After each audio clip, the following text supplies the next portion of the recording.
Hi, I'm Jeff. This is a training course about NumPy. It is part of Database data science training courses, and this is the second unit. We're going to learn basic operations in NumPy. Before we can work on our topic, we need to talk about two things. First, let's talk about how to reshape arrays.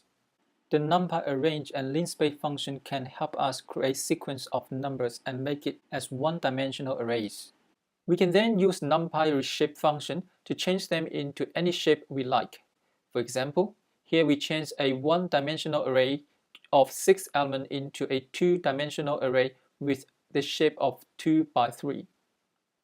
We can also change a one-dimensional array into three-dimensional array in a similar way.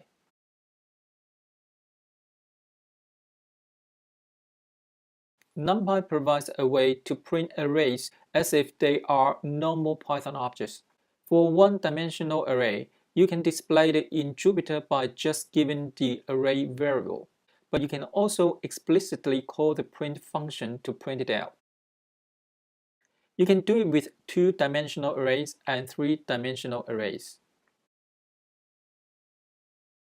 Calling the print function explicitly not only works in Jupyter, you can also do it in normal Python application. Here I create a standalone Python script and run it using command line. You can see that the results are similar to those we can see on Jupyter.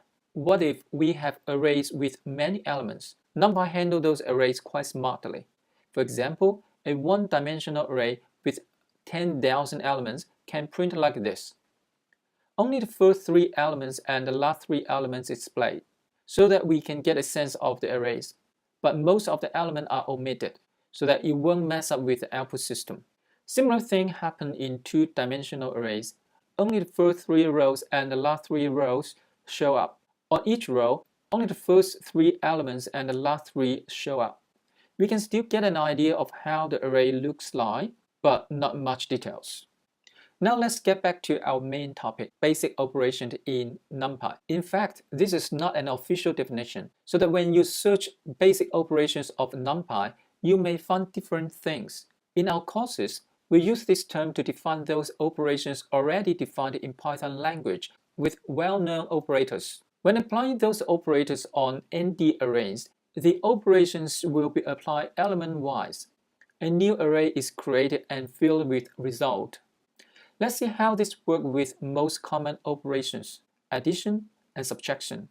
We define two one-dimensional arrays, both with 4 elements. When we add them up, elements at the same position will be added correspondingly and get the result 6 for each position. Let's use the result array C and subtract it with array A. Each 6 in C subtracts those corresponding number from A and gives their result respectively. Now let's see how it works with two-dimensional arrays. We create two two-dimensional arrays with a range function and reshape function. We add these two arrays together and get a sense of the element-wise addition operation.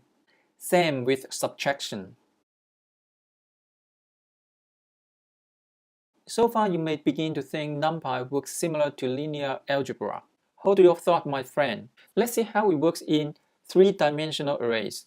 Although you can still explain this behavior in linear algebra, but it would be much better if we call it element-wise operations instead of squeeze them into linear algebra umbrella.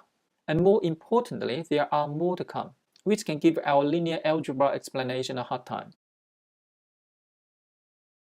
When arithmetic operation applied to an ND array and a scalar value, the scalar value will be propagated to each element. Let's see how it works with one-dimensional array. In this example, array A has 6 elements from 0 to 5.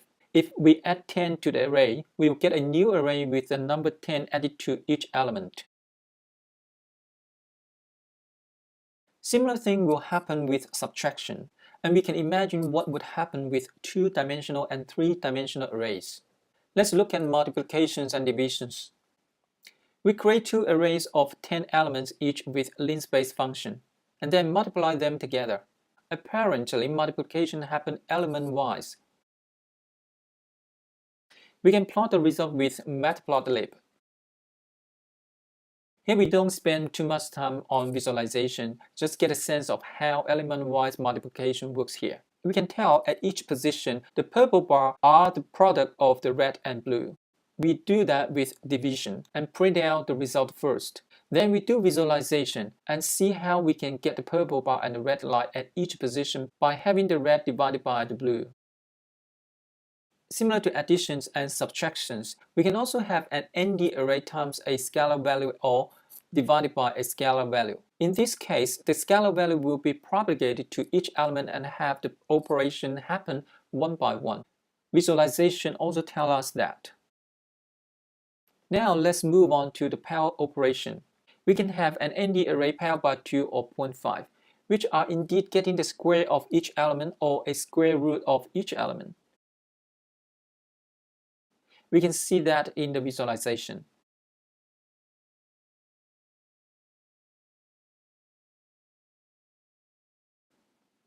NumPy also supports element-wise comparisons. It sounds similar and simple, but let's look at it in real. When we have a ND array of float value compared with a scalar value, the comparison operation happens at each element respectively. But think about it, the result is not an ND array of float, but an ND array of Boolean, which means we are not looking at a numerical array here. Of course, we can cast a Boolean array into numerical array if we want to, but Boolean array by itself is very useful in NumPy. We are going to learn more about it later in indexing. You may already see the plus equal minus equal operator coming. If we do that with an ND array, the array will be applied with operation first, followed by the assignment.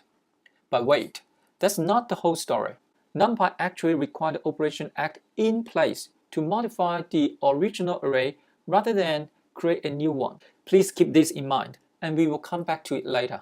To demonstrate how these assignment operators work, we create two arrays as we've done previously, and then we do plus equal to, minus equal to, times equal to, slash equal to those one by one. Apparently, nothing need to worry about here. Then we do a tricky one.